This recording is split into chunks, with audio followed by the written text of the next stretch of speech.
Saturday, June 15th, 1985. You're perusing the erotic westerns when you notice saloon doors in the back. You step through them to discover a whole new world. No, not pornos, you dirty little pervert. Bootlegs. Foreign films that are yet to be released stateside. You grab a tape, its vibrant colors captivate you. Pretty boys snapping their fingers. There's something special about them, and it's not just their bolo ties. And wait, who's this little lady with her head poking out of a star?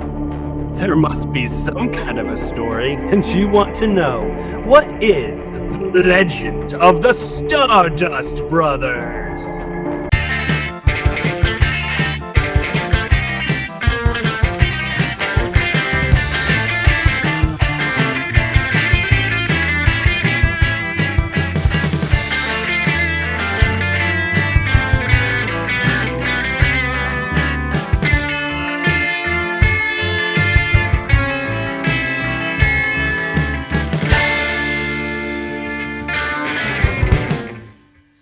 Welcome to B-Side Video Rentals. I'm Jeremy Briggs. And I'm Jenny Wenger. Hi, Jenny. How are you? Hi. I'm so good. I had so much fun watching this. Beyond so much fun. And now I'm having so much fun looking at your facial hair. Oh, you know what? I can't decide if I am growing out a beard or if I'm giving up. Because two things are really very close. Yeah. Do I unplug from society? Do I just turn it all off? Or do I just become a beard dad? Life is full of fun choices.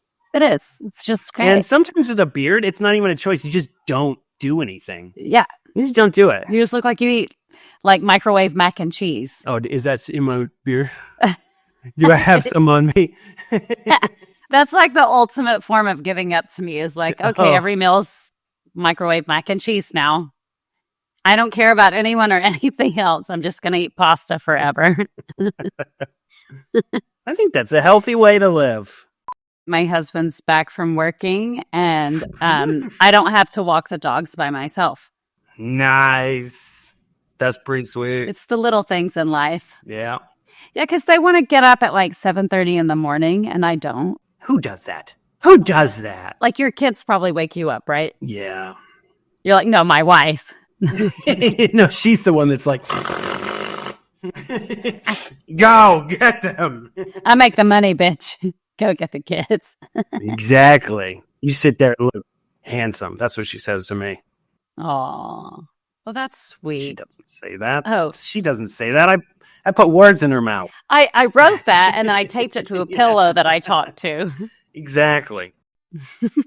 Because pillows will cuddle you. Yeah, it's so sweet. They don't say, no, thank you right now. I have a headache. Your breath smells. That's a common one. If you're going to cuddle, just go brush your teeth. What? Yeah, if you have weird smells, stay on your side. There's a line here. It's an invisible line. If your cold feet touch me, you're dead. Yeah, I don't like cold anything. Like when my husband like comes over to cuddle in the bed, I'm like, oh my God, you're like ice right now, and I'm just trying to survive. It's that Florida snow. We have Spanish tiles in our house. Oh, Jeremy. yeah. That'll do it. They get chilly. That'll do it. I have to wear socks everywhere. That's what drives my wife crazy. Yeah. Take your socks off. You're just like that socks guy. Why are you in bed with socks on? Ew. I'm a bed sock guy. Deal with it. No. Bundle me up. I wear mittens to bed. I just earned a whole level of sorrow for your wife that I just never had before. And now I'm like, oh my God. You ready to get into the news? Yeah, why not? Let's do it. June 15th, 1985. And these are your not so current events. The baby vegetables are the vogue in food this year as baby carrots and baby squash dominate the vegetable market. Now, if I could convince my wife to eat the baby eggplant.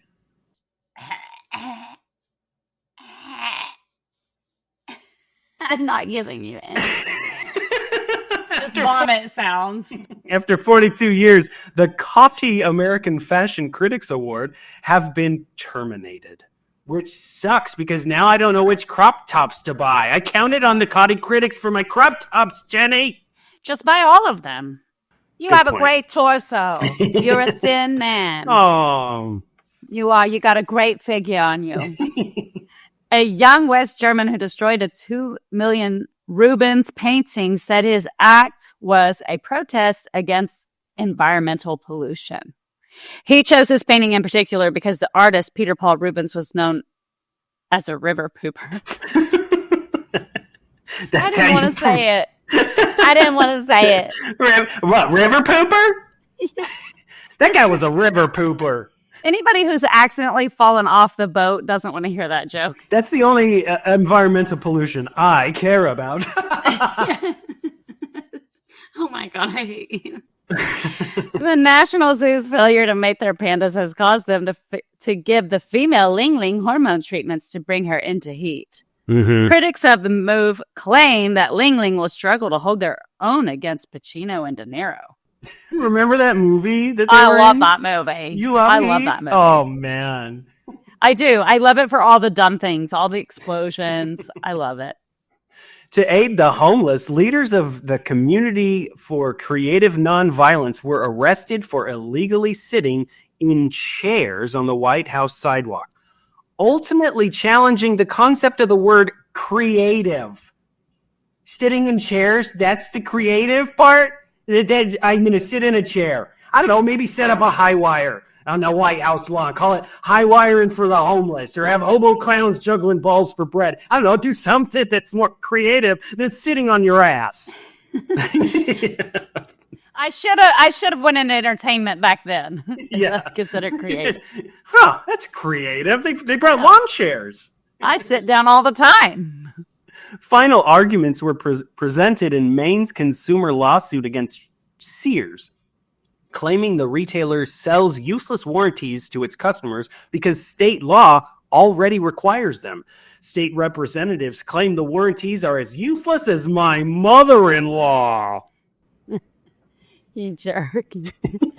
They always try to sell you those on Amazon, too. And you know what? Mother-in-laws? No. I'm sure Jeff Bezos sells those, too. Yeah, but I am the sucker who did buy one time. And I'm like, why did I do that? Like, it just was $2. I'm like, oh, yeah, I'll protect it for $2. Like, why? You always buy the ones you don't need and don't buy the ones that end up breaking. That's how it works. Yeah, it's so annoying. I bought one for my toaster oven, and that sucker has been through hell and back. I dropped it out of a 3-story building, and it's fine. A Navy jet dropped several 500-pound bombs a mile away from a practice range, destroying a ghost town that was eligible for listing as a national landmark. The pilot proved once and for all that he ain't afraid of no ghosts. He ain't afraid of no ghosts. Florida woman was arrested yesterday for setting 4 brush fires. Thankfully, they were hairbrushes. I was like, let me explain myself. Because I'm Florida woman now. Oh, I get it. Yeah. I didn't control the article, okay? That's just how it read. A panel of government scientists is preparing a comprehensive report on whether snuff and chewing tobacco are health hazards, concluding that it's most dangerous to your health when your friend thinks it's his Coke and not your spit cup. Ew, that was so nasty. That happened to me more than once. It happened to so many people. It is it's such a nasty thing on so many levels. It's the consistency. And knowing that it's your mom's spit. Because my mom's the one who did it all the time and left sodas laying around with spit in them. I'm like, I'll pull a Sprite. We used to have this. I had friends in middle school that had to, no, maybe it was high school, probably high school, that just would do that. It would be near. Wonderful. Yeah. Wonderful. Ooh. Under a federal agreement in Cincinnati, 158 companies promised to clean up Ohio's chem-dying toxic waste dump, which is nice, but the only dumps I need it cleaned are my wife's. Oh, my God. I went hard on those ones this time, Jenny. Oh, you did? I just said hard on. Ew. Nasty, nasty, nasty. You're on a roll. A group of 50 protesters entered the IRS offices at the Mohawk Mall for a sit-in about Reagan's Central American policies. 26 of them were arrested for refusing to leave and for sporting faux hawks. It's a Mohawk's Mall only. Yeah. Don't try to pass that faux hawk off. You aren't tricking anybody. Finally, last night, top-seeded Steve Bowditch of Australia defeated Dale Steiner of Canada to win the first United States Pro Softball Squash Championship, winning so handily that you could say he squashed the competition. He squashed him, didn't he? He did.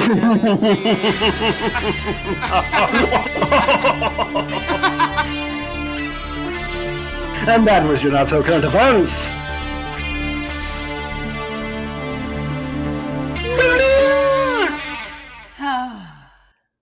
Oh boy, this movie. What a delight. It was. What an absolute delight. Already, like the opening is already my onset speculation. That opening is just so beautiful. It's gorgeous. It's my favorite opening of the film we've watched so far. The song, because this is a musical from Japan. Let's just tell people what it is. Yeah. It's basically like just a bunch of music videos wrapped around a story. And it's so delightful. The opening. Go ahead. Yeah, the opening of The Legend of Stardust Brothers. It starts off black and white, like a jazz club, but in the future with robots. Yeah, and there's this lady who's got like a curly straw cigarette. It's like, whip. Yeah, it's wild. It's like those 80s toys that you would spin things. Yeah, it was fun. I had those kind of straws. The crazy straws? The crazy straws that you would blow in your Coke. But imagine if it was tobacco. If it was naughty drugs in it. Yeah, naughty drugs. Naughty drugs. Guys, imagine doing swirly naughty drugs. Oh, I love swirly naughty drugs. Can you imagine doing that? Then the half person, this kind of person, black and half white. Another He's person. got this wonderful outfit. Yeah, one of the mouths go down, and one of them, and all the costume design for everybody's great. They're all like flappers, and there's like sphere lights on everybody's centerpieces on their tables. Lots of boas, feather boas. So we're all in black and white, and then they announce the Stardust Brothers, and they come out in blah da da da color, and they're just like. They got all the pizzazz, just ready to go, all in these silver suits. Okay, so right now I'm doing my onset speculation. So I'm watching with, and as soon as it opens, we both were mesmerized by Khan's package. Tractor beam. I mean, it was just so out there. And it's like the pants were pulled up so tight, and it had to pick a side because it's like a silver jumpsuit. Yeah, like right. G said this too, like the day man from Always Sunny in Philadelphia outfits. Yeah, it was awesome, but it had to pick a side, and it was just like a huge lump that shaked around while he was dancing, and I just was like, I wonder like if they just got the costumes, told them to do it, and he came out with that, and they're like. Just don't say anything, just shoot it. Or if, like, he wanted that to happen. I definitely think there was conversations that happened. He came out in the outfit, and there was a line of people who were like, is this good or bad? Yeah, I think a lot of people will really like it. Do we want this? Or should we? Yeah. Is it in a place where we'll still get a fine rating? Is Khan comfortable? But is it going to go... But I do have to say, like, my very first job that I ever got, I was a superhero intern. It was for a spray-on deodorant that played in Argentina. I was in a superhero outfit, super tight spandex, and I'm just there at a fitting, and the wardrobe is like, okay, follow us. So I walk down this hallway, and I go into a room, and there's like 8 people sitting at a table, and they just stand me there. And everyone like looks and like starts pointing at my junk. They're like, what? And then like whispering to each other and like pointing and whispering. And then like they all get up from behind the table, walk up to me and like look at me. And is there any way they're like, can we just like like right here. Can we do this? Oh my God. How have we been friends this long and I've never heard this story? My first job, and I just have 8 people like, there's a bump. I'm like, what do you want me to do? I'm trying. I'm used to being treated that way about my genitals and my breasts. I'm used to that. But I never knew that you got objectified in this way. Well, they just were like, we don't want to see it. Can we? Yeah. And I was like, just bring out the duct Can tape. we flatten it? They said, can we flatten it? I'm like, I'm wearing the tightest tighty-whities I can in this thing. Like, unless you want to bring out the duct tape and take me back. So let me tell you, it was just so unfair to Shingo because Shingo had a lot of room. This was a little baggy. They ordered the same size, and Kana's just so much bigger. Yeah, and it's like, oh. And then when they were trying to decide later who has to get in the dress, they're like, we know who goes in the dress. We know who goes in the dress. Anyways, that's foreshadowing, foreskinning. This song goes, it's Scum of the Stars, I believe is what it's called. And it's got a very 80s ska oingo boingo mixed with the Clash somehow in a weird way, and I loved it. Yeah, it was great. It's great. They had a red and a blue drink. They were choosing between a red and a blue drink, which one to drink. And that was pretty interesting. And like Shingo's just like eating a bunch of food. Like pieces of shrimp. Yeah. Like, why are we watching him just shove things in his face? Aren't you at the show? Like, don't you have things to do? Another thing that's so cool about this, like during the song, they're cutting back and forth between color and black and white, and they like mix the shots so like the colors mixing with the black and white. And this is not easy to do. This is 85. No. We don't have that technology. And I don't know if you noticed the monster fish face in the audience. They have hybrids. Just like a guy with a fish face sitting there watching the show. Like in the back, you're like, what the hell is that? Yeah. They have hybrids scattered through the movie that I noticed, and it's really cool. So they finish this wonderful song, and Shingo is immediately like, you guys love us, right? You love us. You love us. Just begging for approval. Desperate. Yeah. You remember who we are? Do you remember? It was 2 years ago. Yeah. We were super famous 2 years ago. You don't remember us? Let's tell you our story. Cut to, and then it shows Khan's performance, right? Of London Boots. London Boots. That's the name of his band and the name of the song. And that's really it. That's it's like the most simple song ever. Yeah. London Boots. You know, London Boots. London Boots. Had a very Clash-esque sound. They were just very wannabe Clash is how I took that thing. Head to backstage and all those people are like, boogieing. Yeah. Yeah. Those bandmates, they're boogieing. And Shingo's like, don't dance to this. Who's the best band there is? Me, and I'm the talented one, and you're all pieces of shit. I carry this. Khan's band is London Boots, and Shingo's band is Supercars. Who's the best band? Supercars. Yeah, so it's setting up already this like weird rivalry between the two of them. And Shingo comes in so big. He's so huge in this. Like, he walks in, he's like, how dare all these people like this music? And do you know, like, because he looked different than he was wearing a different outfit. Anyways, so then the producer guy shows up, right? Yeah, after Shingo's band plays. And, you know, that they were way more poppy. Yeah. You know, he's the pop, like, I'm handsome and the ladies love me. Yeah, different vibes. That's his shtick. Yeah, lots of energy. His shirt's just falling off him. Yeah. Like, ooh. Flash dance style. Yeah, and then he immediately gets off stage and blames the audience for being quiet. Yeah. Which is my favorite thing to do as a performer. Me too. The audience was terrible tonight. It's the audience. Suddenly there are trees in the dressing room that they're all kind of hanging out around. And I'm like, what is going on? And then Khan's sitting over by one of the trees. Yeah, hanging out, being cool as hell. And the producer offers Shingo the card and says, oh, it's a contract. Yeah, and he's like in this fisheye cool shot. Really cool shot of him just handing it over. And yeah, and there he's like, I wouldn't do it for $50,000. Well, the contract's actually for $500,000. I don't know if this was the same on your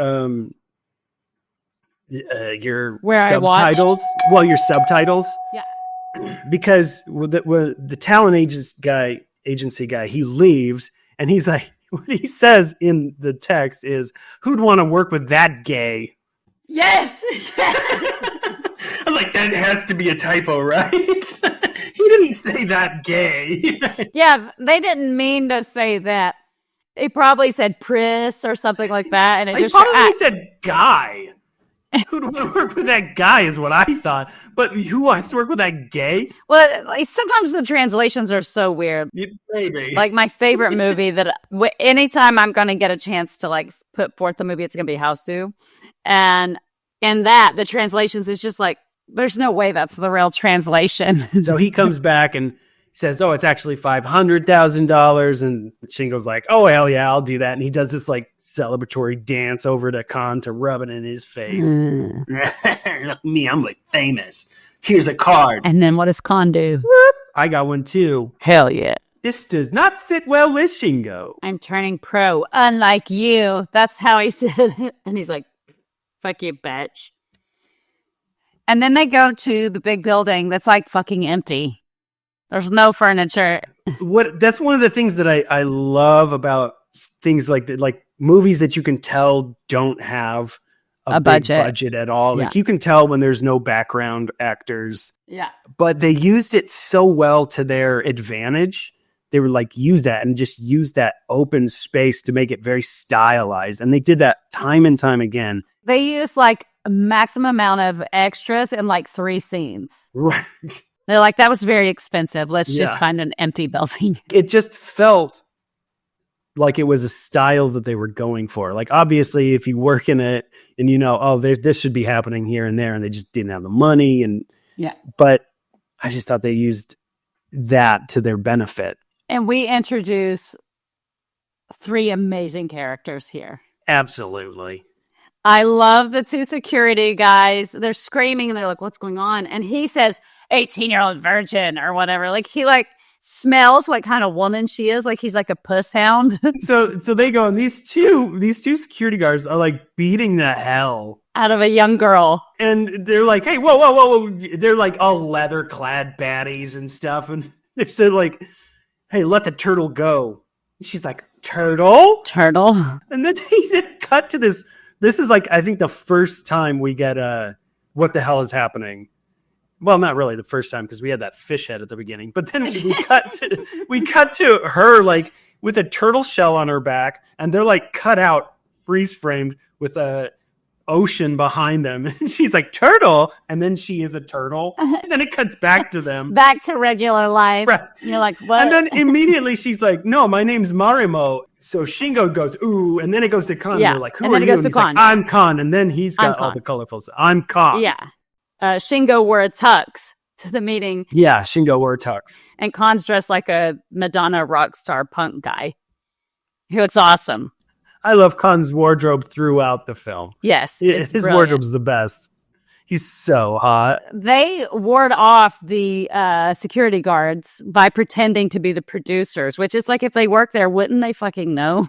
Yeah, we're producers. She said Khan is so hot. So hot. Yeah, we're the producers. Because I have the card, so I'm obviously the producer. Obviously. So they're like, oh, sorry. Why would anyone other than a producer have this card? Have the card. Yeah. It doesn't make sense. So they leave them alone, and we get to hear Marimo sing. And for whatever reason, she's fucking horrible. She just like grabs this microphone out of her purse and just, and there's feedback going crazy. And like Shingo, he falls down, grabbing his ear, and then he starts like humping. He's like humping the sky. And I'm like, what is he doing? This is a weird choice. But again, it's another thing that just keeps adding up. It goes into like Chippendales. Awesome. It was just like a Chippendales performance happening behind him. I'm in pain, so I'm just going to do this. Okay. It's so weird why he didn't get the girl. Yeah. Yeah, so then she decides she's going to tag along with them. Yes. She wants to be a star, but they're like, look, we'll include you in some way. They go in, they present themselves to the president or the talent manager or whatever. His office is awesome because it's just a black room with a bright triangle that like kind of goes around him. Makes his eyes look like they're glowing. Yeah, his glasses make him look like red eyes. I'm like, woo! Yeah, so, it's like when you catch a cat in the night. Oh, shit. That's another example of like no budget and just like, this is a style, we're going to commit to it. Yeah. I thought it was cool.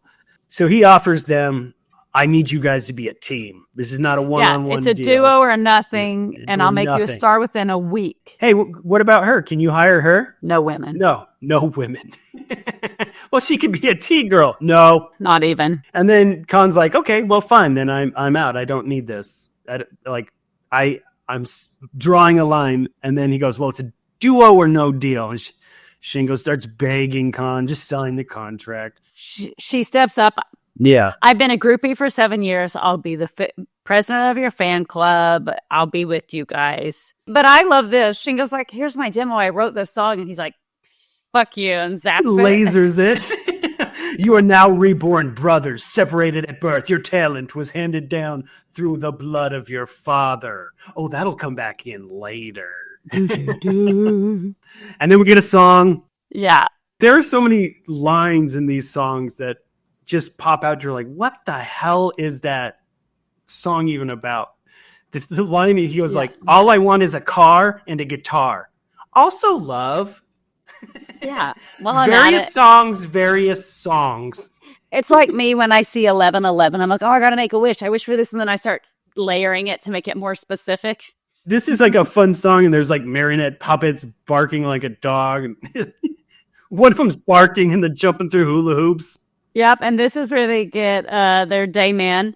They're always sunny Dayman suits. And the vinyls are getting made, and they're doing their photo shoots. And basically, the song is talking about, like, how to get famous. And, like, this is the way you write a song in order to get famous.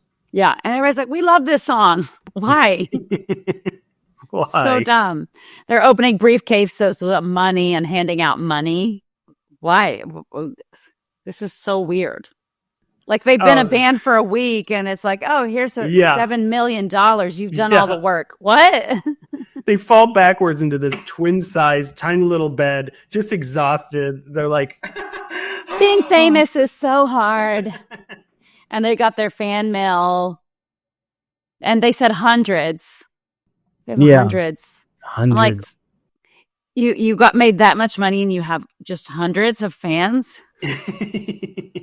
And then they get up off the bed and they walk to the window, and there's like a really cool shot of, it's obviously like a matte painting that they're just staring out on the city out this window. It's such a wonderful shot. I love all these setups. I think they're amazing. And you know what I love about that window conversation?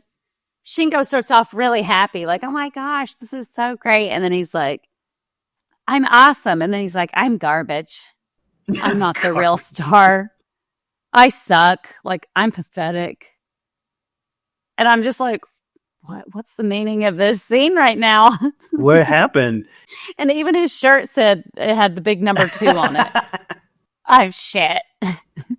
Oh, I guess I'm number 2. I'm shit. Enter another room or another window. The producer has some twink boy serving him a drink. And the thing that you learn later makes this guy's behavior so weird. So then we go back to Atomic Promotions. That's the talent agency. Marimo has my bangs from the 80s. And there's the leather-clad security guards are like, you're not fooling us again. No. Khan and Shingo are like, she's with us. She's blah, blah, blah. And they're fine. Because they were about to like, Shingo takes a bat and smashes the tall guard in the head and says, shut your damn face. With his bat, he's just hitting him. It's like, whoa. And here's where I love Khan's outfit. I think it's so rad. Yeah. Because this is on his outfit, and here's the one on the cover. It's this long pink and black jacket with a white button up and a bolo tie. It's beautiful. It's beautiful. Yeah. Classy. And again, at this point, we see them trying to hype up Marimo. Yeah, to encourage her to like, go for it. You can be a singer. Believe in yourself, even though Shingo doesn't. Yeah, all of a sudden, like people who like were so confident that they tried to break into a building and like they believed in themselves so much. All of a sudden, when they're around Kon, they're like, "Oh wait, I'm a piece of shit." Kon's so beautiful and talented. I guess I'm a piece of shit. He has that like effect on people, I guess. Yeah, I'm not as cool as he is. And then we bust out into another song, and this is the song that like is about how to make it in the music business. And there's a line in it that kills me. It says, "Somehow this garbage song became popular." Oh my God, that's so good. So we have another like full music video. A lot of it is on stairs for some reason. Tinfoil stairs, tinfoil walls. Yeah, I love this. This is one of my favorites. This song? Yeah, when he starts playing the piano by banging his head on it, I'm like, that is some fucking talent right there. How does he do that? It's amazing. What is he, like Chico Marx? Yeah, he's amazing. Yeah, and then it like for all you Marx Brothers fans out there. And then I also love the stupid striped outfits they wore. Oh yeah. When the fans chased them through the street, they had like striped shirt with a striped blazer. But it's kind of like Beatles-esque. Like it's like kind of totally setting them up like they're the Beatles now. Totally Beatle-esque type moment there. And the president watches on TV, turns it off. I made him a star. Yeah, I did it. Yeah. Then we cut to Marimo waking up and looking at her robot bird. Yeah, it's like a robot bird. This scene was like one of the longest scenes in the movie. It took so long for this bitch to get out of bed and get out of it. Bitch, get out of bed. You know. And look, she looked beautiful, so I understand they probably wanted to milk it, but I was just like, she did. How long are we going to watch her? You wanted to milk her? Jenny, watch it. Look, you saw it. She was a virgin. People love virgins. They love Keep the camera rolling on her while she's getting out of bed. Get that soft light. She's very sad now, though. She's very sad for some reason. There's like a heaviness to Marimo. Very sad. And then we start seeing the guys are just like gambling and doing drugs and kind of wasting all their money. Yeah, Shingo especially. Kon is like the ladies' man, and Shingo is getting boozy and druggy. Yeah. And very, And I loved she put this note into because I loved it because cocaine bath boat. Like just in his bath doing coke with liquor bottles everywhere. Yeah, he's really hit rock bottom. And this song is that credit card maxed out song. That's exactly what I have written. I just wrote, maxing out your credit cards. Yeah, okay. Great. Very relatable. What I love, like with Shingo, he starts complaining to his groupie lady that has no lines. A white woman who obviously does not speak Japanese. So she just sits there and goes, which is what you do when you don't understand. Let me just roll this joint for you. Yeah. And Jiro has 0 lines, but he's going to write a song for her. Oh, yeah. Well. And he reveals to her his heart's on the wrong side and he has a rare condition. Yes. Yeah. Very important. And then we go into another song we kind of learn that Shingo's, before we go into the song. She turns into a fucking monster. She turns into a monster. And then we'll go into the song. All these mummies coming out. He goes to like kiss her and then she's like a brain with lips. Yeah, and it's like super fucking disturbing, and all of her friends show up, and they're trying to kill him. It's just mummies and crazy monsters everywhere. She wrote Monster Mash. I mean, which is it. It's just like this music video filled with monsters, and this song goes on for a while, for sure. And in the song, his dad, his producer... almost ruined the ending. His producer... opens a bed, like, come in this bed with me. And that makes the ending very disturbing. There's a line in here that cracks me up in this song. I see random lines. I'm like, I have to point this out because the lyric is, an alligator is dancing. Or maybe it could be a tiger. Yeah. You get those two mixed up. Yeah. And then all of a sudden there's a nurse with a giant syringe about to jab him. Kon and Marimo come in. Oh. They're the two that come in with it. It's Kon and Marimo. With the giant syringe? Yes, in this fantasy sequence it was. They come in, like he's in this weird fantasy thing. And then he turns into the chicken thing and lays a golden egg. And when he lays the golden egg, they crack it and it's him. And then Kon and Marimo are sitting there and Kon puts ketchup on him and eats him. And then once he eats him, it becomes a cartoon. It's insane and wonderful. It's acid. It's what he's on. Shingo deserves this for the drugs he be doing. And then the band is the zombies and the ghouls at the end. G mentioned it's Kurosawa's Dream Vibes.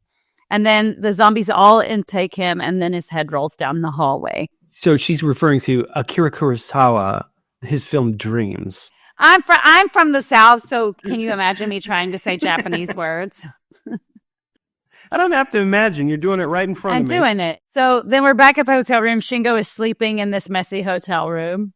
And then we cut to the concert hall. Kon is waiting for Shingo backstage. They're worried. He's not going on without him. Shingo isn't answering the phone. Kon's like, all right, fine, I'll be fine on my own. But then something happens. The producer and these suits come and they go in a secret room to talk. They do. He follows and he says, Marimo, you have to go on for me. You have to stall for time. And she's like, I can't sing. Turns out she can, and she crushes it. And everybody in the band just like realizes like, oh, we know her original song that she sings.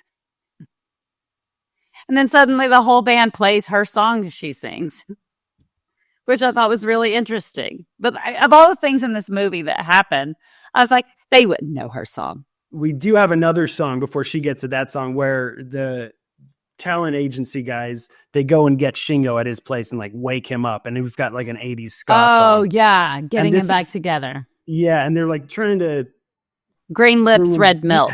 Yeah, so the full line is get some milk from the fridge. It looked like tomato juice. Oh no, this is just like yesterday. Green lips, red milk.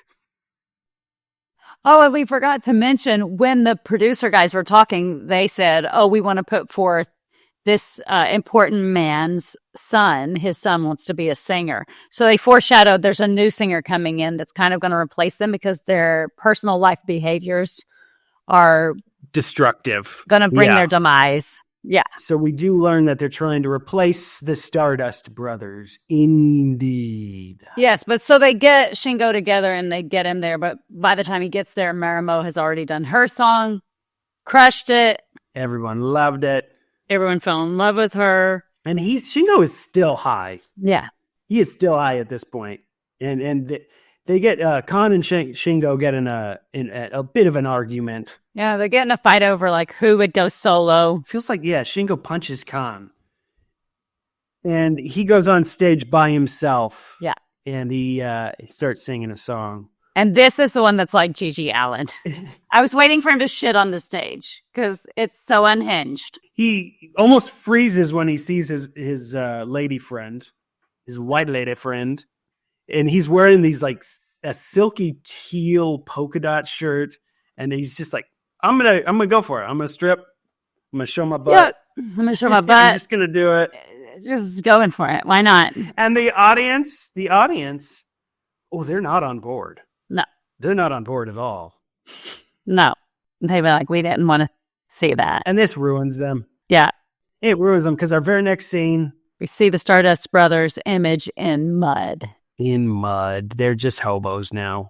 Yep, sepia tones. They're smoking. They're sharing their last cigarette, but somehow Kon always looks angelic.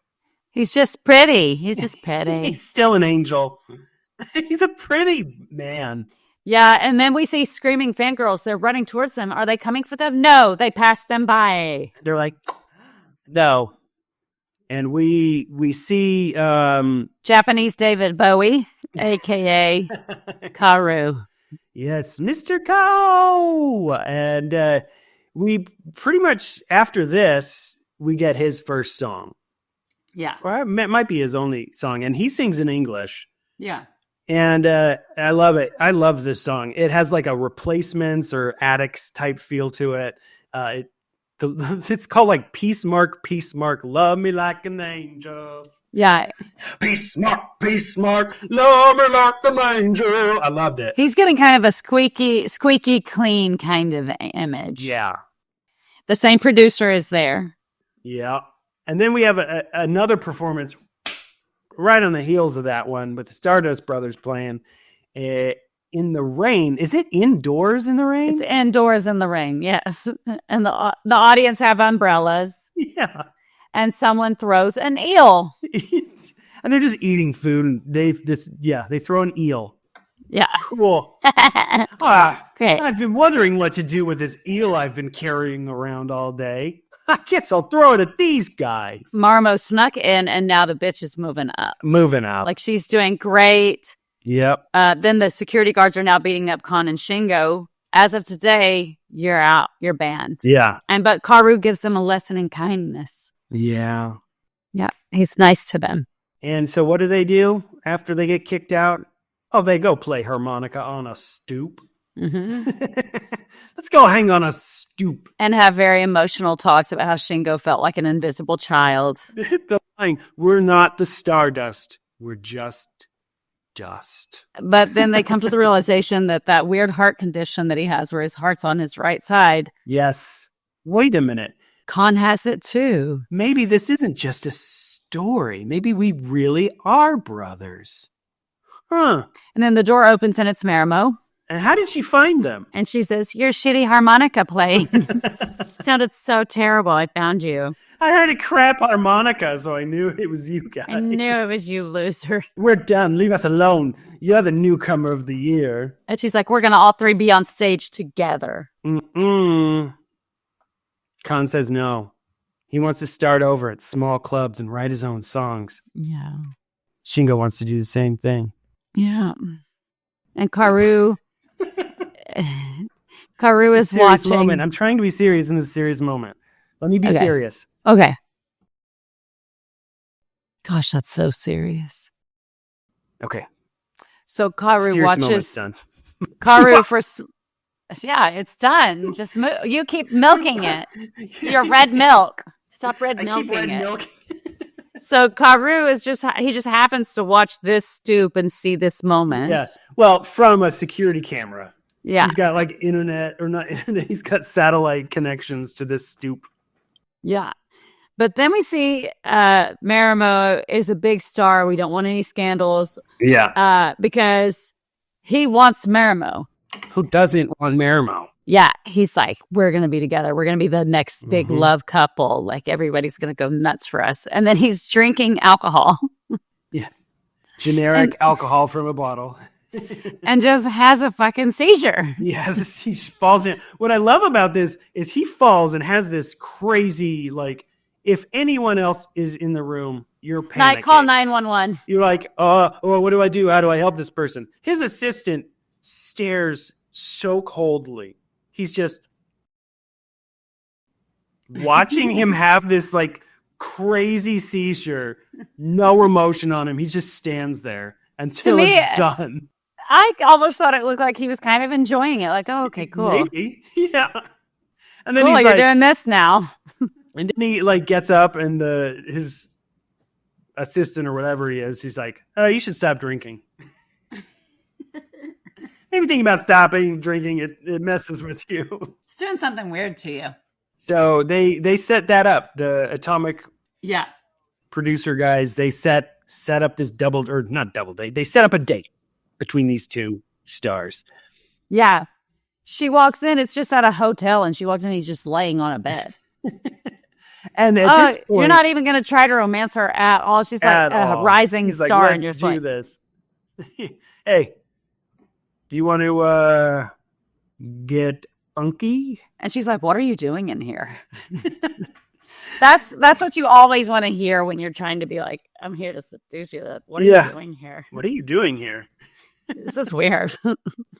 Oh, I feel uncomfortable. That's my favorite one when you're trying to seduce someone and they go, I'm uncomfortable. Oh, I did that. Crap.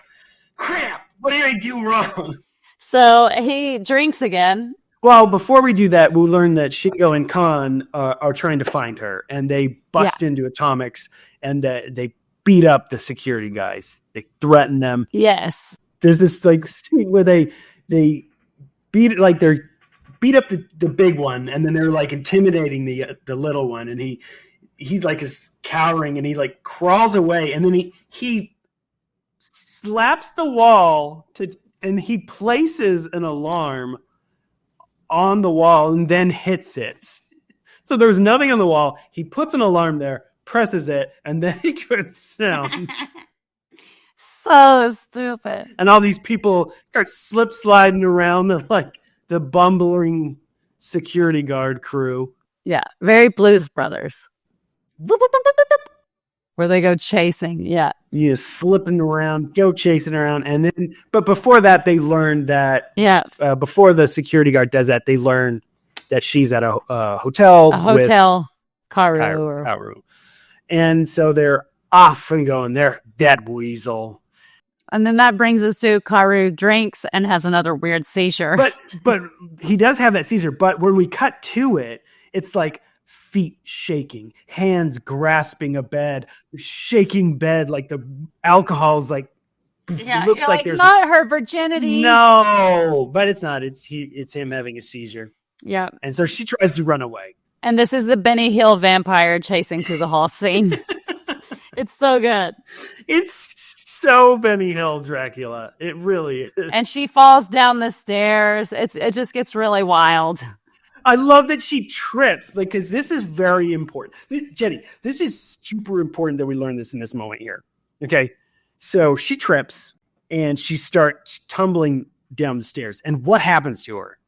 She turns into a giant ball. Yeah, like Indiana Jones style. Like Indiana Jones, or like she's a Krite from Critters. Like she just rolls herself into a giant ball that's like 3 times her actual size. Which I was like, I've seen this recently, snowballing. Snowballing. Wait a minute, didn't we just watch this? This is a theme for this decade. So exactly. Yeah. So she runs away and heads out of the hotel. And who's there? Kon and Shingo. They get her in the clown car. And they're off. But this chase does not end here. No. It continues there. So it's a car chase. We're in a car chase with gunplay and everything. Mm-hmm. Shooting, switchblade, Benny Hill, but with cool music. This is the best soundtrack of all the movies. It really is. This soundtrack rips. Kills. Yeah. It's a great soundtrack. And then we learned that that these guys, they have like overdrive. In their car, they can press a button and the car goes, it just starts flying, and they pass a lady hitchhiker. And I love this moment because if you're paying attention closely enough, you can see this lady hitchhiker. She's got 3 strings attached to her dress. You can see the strings going off camera as they pass by, and they're yanked, and she's only in her undies at that point because the wind blew it off. It's like, we saw the rope. We saw 3 strings. Yeah, we saw what happened there. They really were proud of that prank. We're proud of it. And then they crash into this family having dinner on the floor's house. And what does Shingo do? He eats their food because that's what he does. Whenever food is around, he just starts eating it. He's a fucking pig. This is where then Shingo and Kon get in bridal outfits. Yes. Well, the song that they're playing in this moment is called Please Invent a Time Machine for Me. Yeah. Shingo and Marimo are in bridal gowns hiding as a display, and Kon is in a tuxedo. Yeah. Of course, they're spotted at some point. So from now on, they're running around in wedding attire. Oh, Marimo and Shingo are the ones in both of them are outfits. In bridal gowns. Yeah, both of them are. So they both are trying to marry Kon. I didn't look at it that way, but now that you bring it up, it's obvious. Everybody loves Kon. Everybody loves him. He's so pretty. Yeah, so now the producers and the suits are negotiating about Karu. Yes. Well, the producer ends up going to Karu's father's house. Yeah. right? Isn't that here? Yeah. So we're learning that they're trying to bring this producer guy into whatever they're doing to promote something about the this government. person. Yeah, something about the government. We don't really learn at this exact moment. We continue with the chase. And then we go into a wonderful song that's called, I don't know what it's called, but it's Crazy Game. Crazy Game. It's great. So this is where Karu becomes full vampire. Full vampire. He's just like insane looking, and all these people are like ready to kill them in the corner, and then the fans spot him and come running, and there's this wild chase through the city. Yeah, and they end up going into their car, right? They switch cars. Yeah, they switch into the car, they pile in the car, and then it's like a time travel or like a teleportation sequence. Kon and Shingo have like super speed, but the other guys, Karo has the teleportation in his car. So they run in this car and they press it and they disappear. This crowd is around them. They all disappear. Yeah. And we're back in the office. Back in the office. For the weirdest, you think it's been the weirdest part of the movie? Weirdest part. So they reveal that they want to bring this producer in to start promoting this political person. And who does this political person turn out to be? None other. Melty face Hitler. And melty face mutated Hitler. Because why wouldn't it be? Why not? And then all of a sudden, Kon, Marimo, and Shingo start crawling out from under the desk because that's where they teleport to. Under this guy's desk, under Hitler's desk. Karu pulls out and he's like, Daddy! It's like, fucking melty face Hitler is Karu's dad. That is why he's like an evil vampire guy. G did right. It's like a Cyndi Lauper music video with them crawling out. And it totally is. Yeah. I saw that and I was like, great. It's totally a Cyndi Lauper music video. Yes. And then like random chickens start popping up everywhere. A pig man. And then everybody starts getting pies in the face. And Kon like kisses Marimo. Mm-hmm. Karo is not happy. So he shoots at Shingo. But who does he hit? Who saves him? The producer. The president of Atomic Production blocks the bullet. And he falls bleeding. And immediately the handcuffs were ready. Just like, okay, you're arrested. That's true. I was like, oh. Hey, buddy, we don't shoot people around here. We don't kill people. Hey, we don't kill people. I'm the handcuff guy. I just wait for somebody to need these.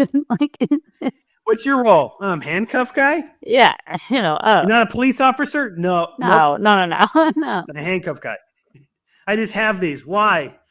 Shame on you. Hey, buddy.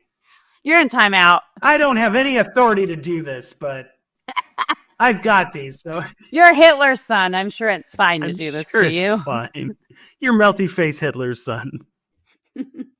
The president of Atomic Productions falls over. Everybody, he gets shot. Where does he get shot, Jenny?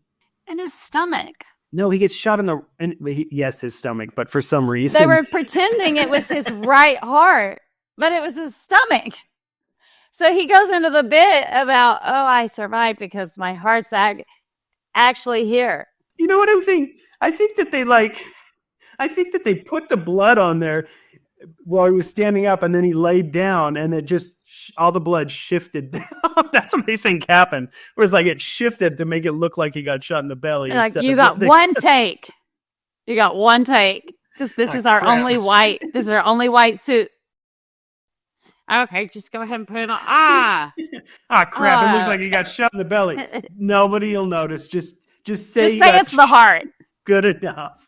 He's got shot in the right. You tried to shoot me in the heart, but my heart's over here. And so, what does this guy do? Yeah.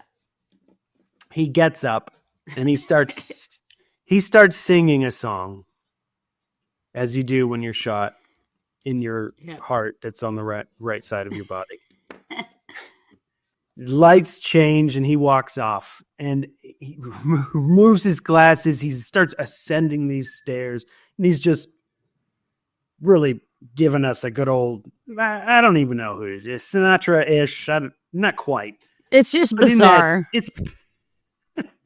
And there's like these ladies in ballet outfits there, and he reveals, these are my sons. These are his kids. It was a one-night mistake. I was the biggest pop star in all of the world. And that was what was important to me. I'm like, oh, you're pregnant? I don't care. I'm a star, okay? I'm star. I'm doing this other thing right now.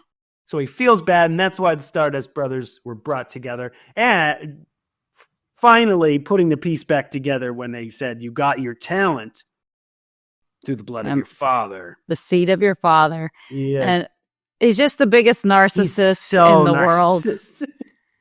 Oh, I gave you talent, but actually I'm the best. So he's ascending. See, at this point, when the lights change when he gets shot, I think he's dead. What do you think? I think he's dead. This whole song is him having a fever dream. Yeah, it's his ascension into heaven because he was a good guy.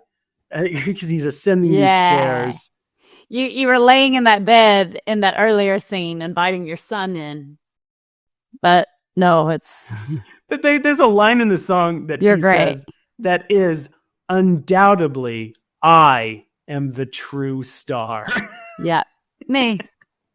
It's really all about me.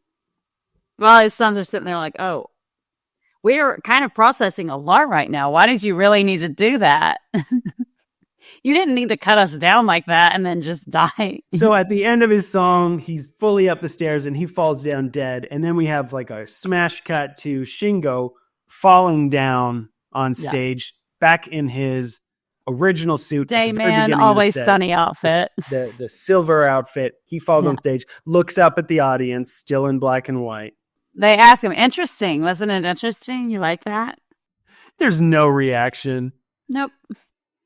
And then I was confused about if someone shot them or if they were robots that malfunctioned. Well, first I have to point out that Shingo starts like groping Khan in this scene.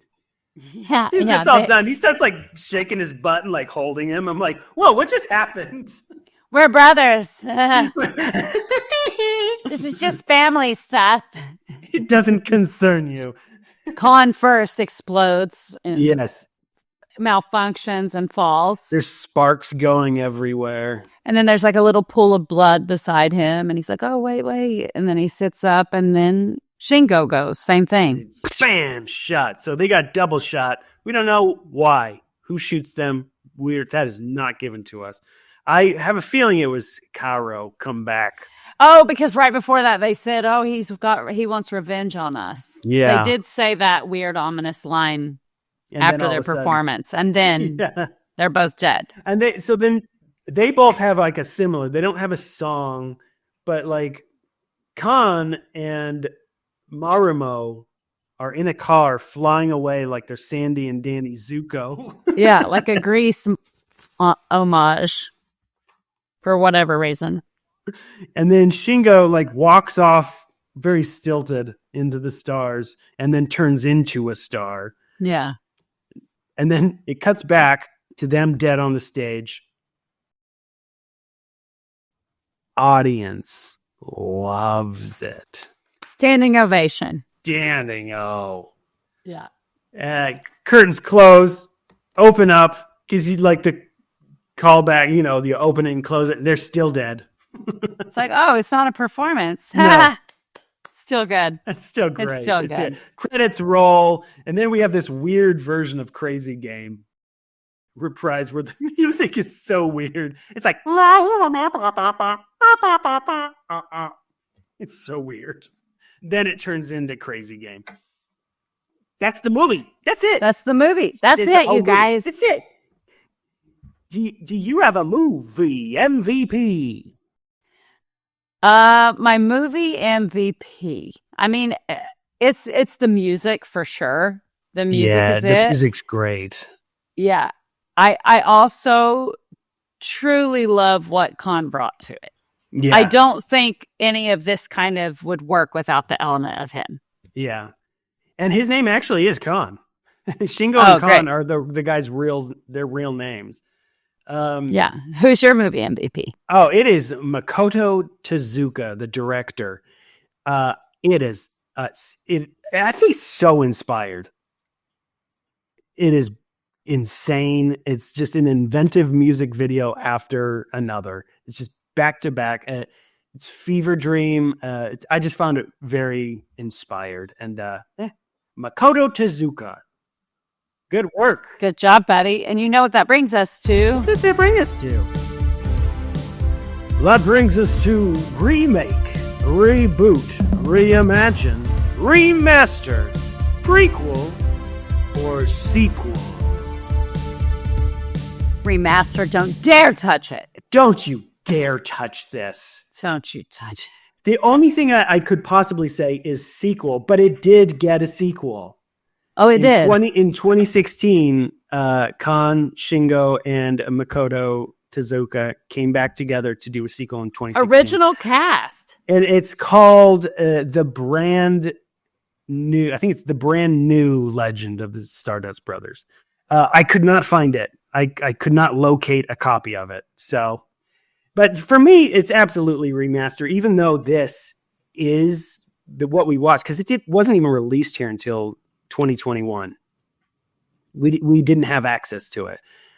So it is kind of a remastered version already, but what it really needs, it needs to be a midnight showing movie. This needs to be a party showing with a bunch of people who know the movie, and it needs to be a party at midnight. I was like, I need more people to know about this so it can be our Halloween costumes. Yeah. But which one? There's too many to choose from. Yeah, it's so good. You just have to keep going out of the room, and 10 minutes later Coming come back in a new on just all of Shingo's outfits, all of Khan's outfits. Yeah, exactly. It's so good. Unless you're the president, then you could just be that one outfit. Yeah. I would have be like a lit triangle walking around behind you. G said she would be a security guard. Yeah, she in your head for that one. With their weird us. She said no. Us too. No. You two be the dumbass security guards. No. You shave your fucking head. She wants to be Benny Hill the Dracula. Yes, I'm a ghoul. All right, let's I think it's time for a nostalgia of the week.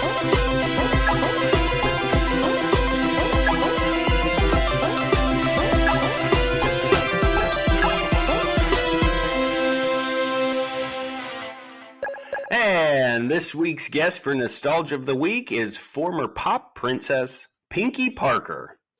Hey everyone! As he said, it's me, former pop princess Pinkie Parker. Most of you haven't seen me since my whirlwind mall tours of the early 90s. It's great to be with you again. I'm here to remind you about an awesome nostalgia from our childhood. Echo mics! I remember getting one of these babies from my Aunt Sheila for Christmas of '86. And the thing I remember the most, other than the horror on my mother's face, was how instantly my confidence transformed. I wrote my first songs using it, which led me to writing my first hit, Cherry Pop, which, fun fact, is based on a true story. Okay, so I turned 15 and I got to go to the skating rink by myself for the first time, and I met an older boy named Greg. Greg had a Camaro and he talked so sophisticated, and he told me someday I would get to ride in his Camaro. But first we had to meet at the mall, and it had to be our little secret. So I told my mom I was meeting up with my friends. He took me to get Dipping Dots and showed me my first rated R movie. It was something I'll never forget. And neither will Greg, because in my late 20s, he messaged me on Facebook and he said, "Wow, you've really grown up to be a beautiful woman." And then a week later, he changed his profile picture to one with him and his wife and kids, and his Facebook name was then Greg and Sheila Simpson. Oh, anyways, I'm off on a tangent now. The main story is, get you one of these, and holding it like this and opening up really prepared me for what life had in store for me. Back to you in the studio.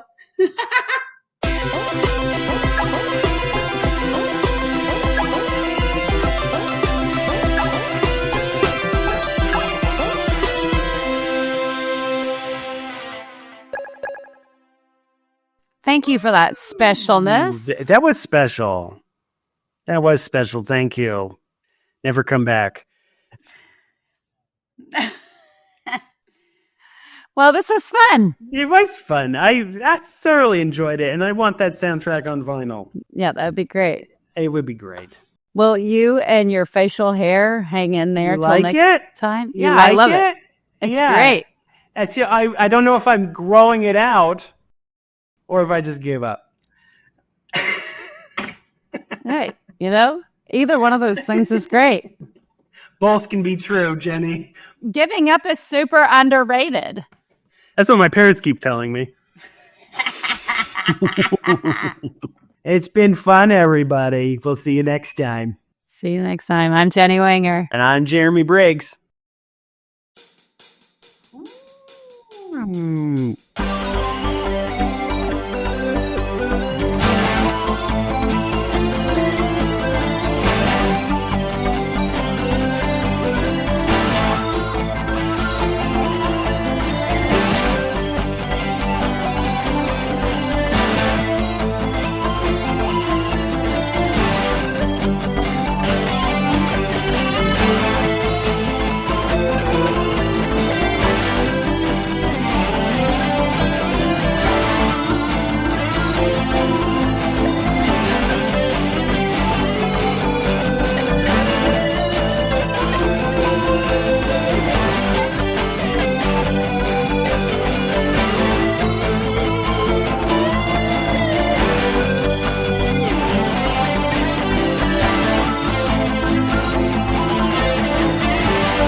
It's fine. Do you have some Let me news? pause 1 second. Let me pause Oh. 1 second.